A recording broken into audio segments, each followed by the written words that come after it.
outcry against its £3,000 tourists visa bond notwithstanding. Britain will commence the scheme in the 6 listed Commonwealth countries in November, Financial Times report quoted the Home Office as saying. The Commonwealth countries to be affected by the policy which was announced in June are Nigeria, India, Kenya, Sri Lanka, Pakistan and Bangladesh. The affected countries are considered to be source of high-risk tourists to the UK. Some visitors from the 6 countries, under the scheme, will be asked to pay a £3,000 cash bond in return for visitor visas that allow them to stay in the UK for up to 6 months. According to official data, these 6 countries accounted for more than 500,000 visa applications in 2012. There have been outpours of anger by governments of the affected countries, especially Nigeria and India, against the policy. A protest in India last month forced the British Prime Minister David Cameron to declare that final decision had not been taken on the policy, while the Nigerian government asked Britain to renounce the scheme.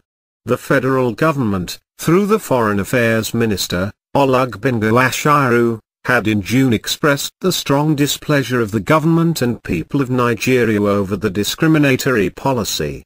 Ashiru warned British High Commissioner Andrew Pocock at a meeting in the minister's office in Abuja, barely 24 hours after the policy was announced, that the move would definitely negate the 2 countries' commitment to double trade by 2014. The minister told the British diplomat that Nigeria, Africa's most populous nation, had a responsibility to take appropriate measures to protect the interest of Nigerians who may be affected by the proposed policy, if finally introduced.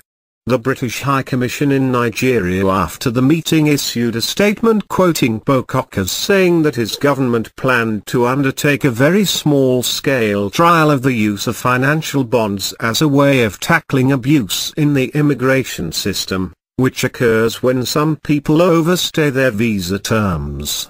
He said that the details of the pilot scheme were still being worked out, and if it goes ahead in Nigeria, it would affect only a very small number of the highest-risk visitors. The vast majority would not be required to pay a bond. Those paying bonds would receive the bond back, if they abided by the terms of their visa, he said. More than 180,000 Nigerians apply to visit Britain each year, and about 70% or around 125,000 of these applicants are successful, he said. A Home Office official said the 6 countries highlighted were those with the most significant risk of abuse. The Home Office said on Friday that only individuals deemed high risk would be asked to pay the bond. But some officials admits that the mere mention of a bond would be enough to deter visitors. In the long run, we are interested in a system of bonds that deters overstaying and recovers costs if a foreign national has used our public services, an unnamed Home Office official said. Ashiru said on Sunday that the UK Embassy had not communicated to his office the plan to commence the bond scheme. They have not communicated with me, the minister said when the Punch sought his reaction to the latest development. In the UK, luxury goods retailers have denounced the plan as an insulting deterrent to wealthy tourists, which will hit sales and damage London's reputation.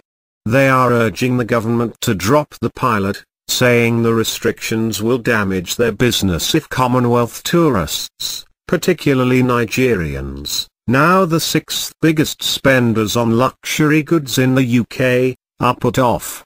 It's embarrassing that our country would consider these measures against visitors who spend so much in our stores, Managing Director of Harrods, Michael Ward, said.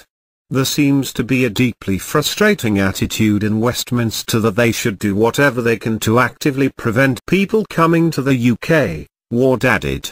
Harrods is reputed to be the biggest department store in Europe, occupying a 5-acre site in the Royal Precinct in London.